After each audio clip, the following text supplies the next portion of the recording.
Dr. Gordon F. Murray was a highly esteemed and distinguished member of his profession. Dr. Murray spent the majority of his career at West Virginia University, where his impact on surgery as both chief of the Division of Cardiothoracic Surgery and chairman of the Department of Surgery was truly remarkable. And this is the story of his legacy. Dr. Murray will be remembered for his passion for resident education, his many leadership roles, and his technical excellence. His colleagues will remember most his kind, approachable manner and an unwavering dedication to the patient.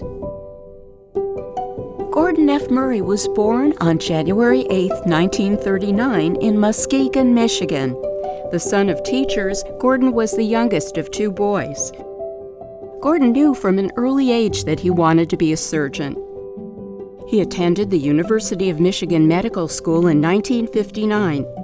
In the last year of medical school, he spent 6 months at Johns Hopkins in the laboratory of David Sabiston and Vivian Thomas.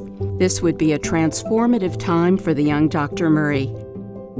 Dr. Sabiston went on to be the legendary chairman of surgery at Duke University, and Vivian Thomas was instrumental in assisting Dr. Alfred Blalock in the development of the Blalock-Taussig shunt operation.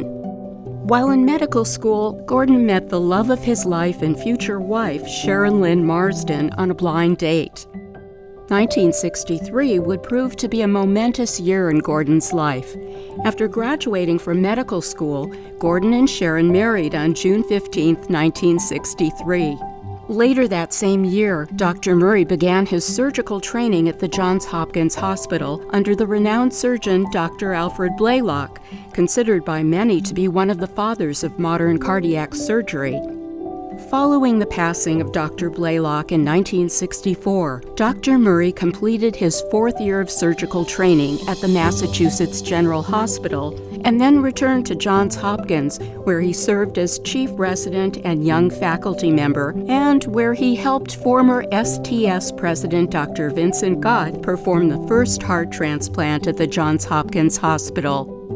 In between programs, Gordon and Sharon welcomed their first child, a baby girl, Bren, in 1965. The couple would go on to have 2 sons, Bill in 1967 and Bruce in 1971. At the height of the Vietnam War in 1970, Dr. Murray served at the U.S. Naval Hospital in Great Lakes, Illinois, as a thoracic staff surgeon. Following the war, Dr. Murray and his family moved to the University of North Carolina at Chapel Hill, where he started as an assistant professor of surgery. As Gordon developed his career, he and Sharon enjoyed the many outdoor adventures it provided their young, growing family. Dr. Murray was a very distinguished and well-known surgeon at that time at the University of North Carolina. I was part of the recruitment team. We were looking for surgeons to come and a surgeon to come and lead the program. In 1985, West Virginia University in Morgantown recruited Dr. Gordon Murray as professor of surgery and chief of the Division of Cardiothoracic Surgery. West Virginia leads the nation in heart and vascular disease, and we really wanted someone to come and offer cutting-edge care, and we were so proud that we could attract someone who had trained with Dr. Blalock and had come from Johns Hopkins. So we were thrilled when he agreed to come. The impact that Dr. Murray would have on the cardiothoracic program at WVU was felt immediately and would prove to be long-lasting. He built a tremendous program.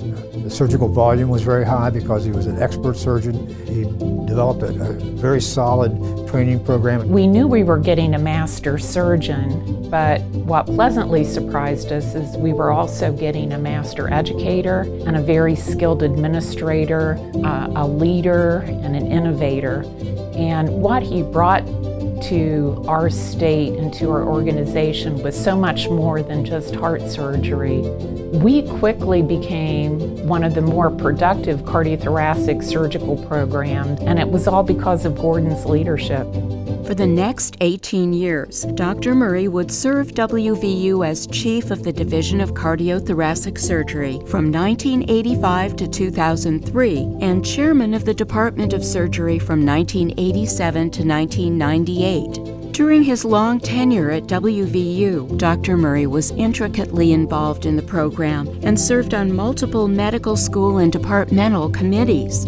You hear about connectors and people who just naturally can bridge gaps, and that was Gordon. Gordon just knew how to link people together and get them to see a common vision. From the moment Dr. Murray came to WVU, his presence was felt, and he played a major role in the strategic direction of the building of the WVU Health Sciences Center. Without Dr. Murray, the cardiac surgery program here would not have been established as it was back in 1985, and it's really on those foundations that the present Heart and Vascular Institute is built on. When we opened the Heart and Vascular Institute, it was supposed to give us 3 years of growth, and it filled in 3 weeks. So what you can't measure were the patients who didn't want to leave this state. They wanted to stay here for care, and so they came out of the woodwork.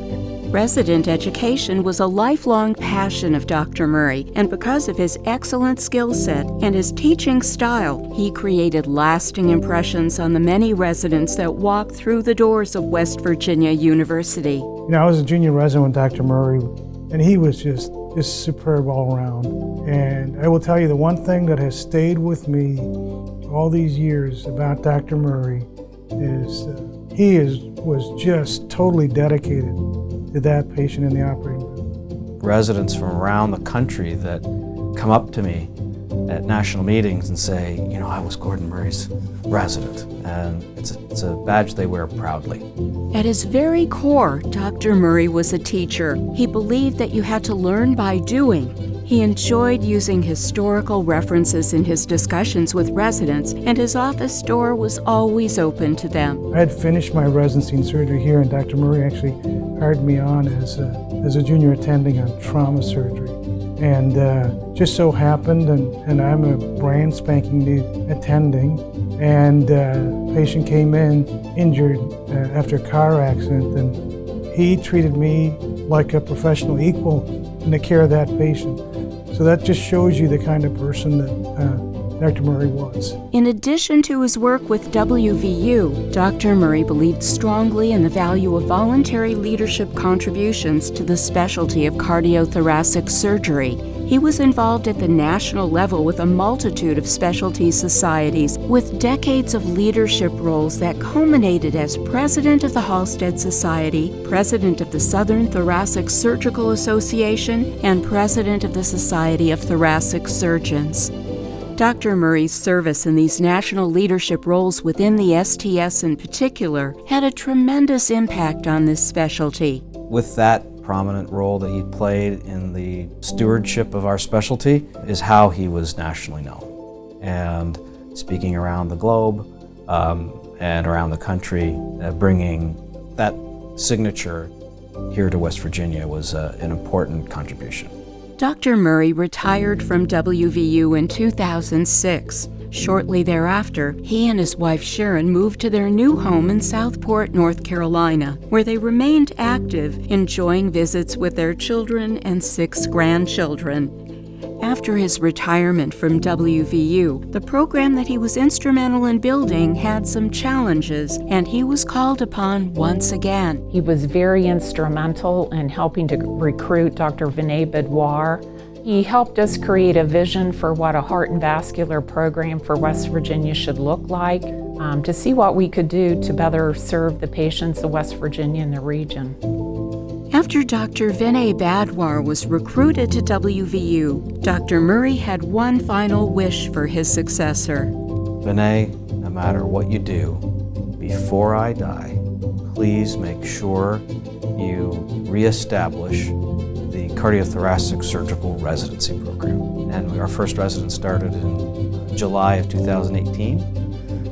Gordon was aware of that just prior to his passing, and he was quite pleased and somewhat elated when he heard the news. Dr. Gordon Murray passed away on May 21, 2018. The following November, he was posthumously awarded the Southern Thoracic Surgical Association's 2018 Inspiration Award.